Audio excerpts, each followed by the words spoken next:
I remember when it started. The woman next door was strangled to death in her bed with no sign of forced entry. Although her window was open, she lived on the fifth floor without a fire escape. The killer was never found, and the apartment remained vacant. Sometime after she died, I started having night terrors. I would awaken suddenly, gasping for air. One night, I opened my window and stuck my head out to take some deep breaths. That's when I first noticed him. A man was standing in the window of an apartment across the street. It was the only one with lights on, and his body was just a silhouette. I couldn't really make it out at first, but he seemed to be outstretching his arms towards the window. The next night, I woke again in a panic. This time, it really felt like someone was choking me, but there was no one there. I assumed the incident with the woman next door was just making me paranoid. For the first time in my life, I was a little scared to be alone. As I opened the window for some fresh air, I noticed him again. Just as the night before, there was one apartment across the street with a light on, and a man standing in the window with his arms outstretched. Is that all this guy does? I muttered to myself. Maybe he's not right in the head. I had an eerie feeling that he was looking right at me, but it was hard to see. I closed the windows, pulled the shade, and went back to bed. I was getting curious about the man in the apartment across the street, so I brought some binoculars. During the day, I watched his window to see if there was anything strange going on. There was no activity, not even any furniture that was visible from the window. Had he moved out since last night? I watched until the sun went down, but no light in the apartment ever came on. That night, I dreamed there was a man at my window.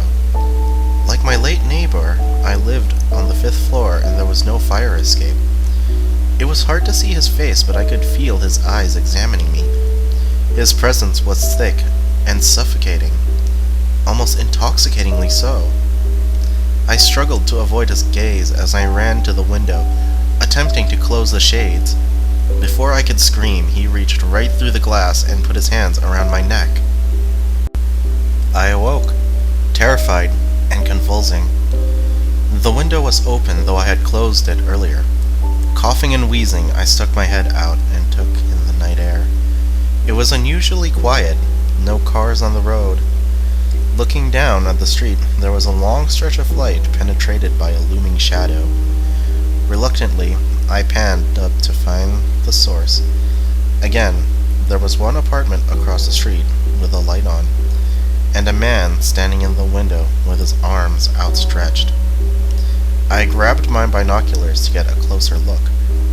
Immediately, I was petrified. He was most definitely staring at my window, and his arms seemed to be reaching for me. I locked the window, pulled the shades, and hid under the blankets. Each night, I became more paranoid. I stopped looking out my window and kept it locked at all times, with the shades drawn.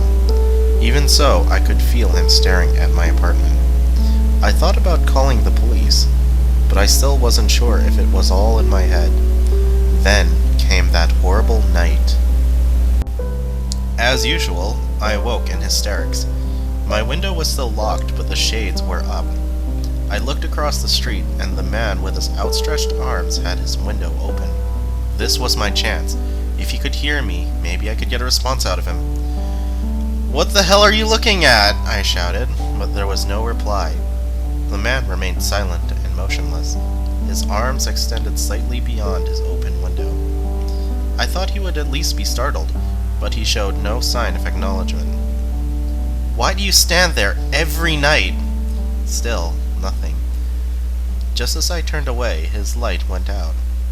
I looked back to see if he was still standing there, but it was too dark. I slammed the window shut, locked it, pulled the shades, and turned on the TV. There was no way I was going back to sleep. Or at least, that's what I kept telling myself until I started to pass out. I couldn't help it, so I shut off the TV and climbed into bed. Later that evening, I had another night terror, feeling like I was being strangled. The sensation didn't stop, however. This time, I really was being strangled. Two real hands were clasped around my neck, attempting to squeeze the life out of me. As I struggled to break free, I tried to get a look at my attacker. I followed the arms, expecting them to lead to a body, but they just kept going. They stretched all the way to and through my window. I couldn't believe it. Arms were reaching into my 5th-story window, all the way to my bed, and were choking me. I flailed around trying to wrestle from the freakish extremities. Kicking and scratching didn't faze them, and the grip was so tight that it hurt to move. I reached out in desperation for the knob on the nightstand drawer as brittle nails dug into my skin. I managed to get it open, but trying to reach inside made the choking even more painful. Frantically, I felt around for anything sharp. I grabbed a pen and began stabbing the left arm with every ounce of strength in my body. I don't know how many times I stabbed it, but eventually it pulled back a little, removing the left hand from around my throat. I grabbed it, pulled it to my mouth, and bit down as hard as I could until I drew blood. The arm shook violently, trying to pull its hand from my jaws. Choking on blood, I unclenched my teeth. Both arms began retreating while I spit and gagged. I stumbled to the window, hoping to slam it down on them, but I just grazed the fingertips. I watched in horror as the arms, which had stretched all the way across the street, retracted back to their source. My heart stopped when I saw who they were attached to. They were his arms.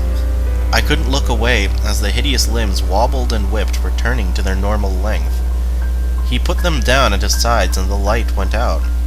This time, I didn't just lock the window. I moved the bookcase in front of it. I sat on the floor, shaking, trying to get my thoughts together. What was I going to tell the police? A man reached into my window from across the street and tried to strangle me? They'd surely think it was a prank call, but I needed someone to check out that apartment or I would never be able to sleep again. I decided to make a quick, anonymous call about a domestic disturbance. Eventually, 2 officers pulled up to the building across the street. They went inside and a light soon came on in the window. I waited for something to happen, hoping I didn't just send 2 unwary men to their deaths. After mere minutes, the light went out and the officers returned to their vehicle. Their voices just managed to carry up to my window, and I heard them say what I was hoping they wouldn't. Nobody lived there. A few weeks later, I saw a moving van outside the building. Someone was moving into that apartment. I was relieved, though my night terrors had already stopped. One night, I couldn't sleep, so I turned on the light and looked outside. I noticed someone across the street looking out their window. For some reason, I felt compelled to reach for them. I'm still trying.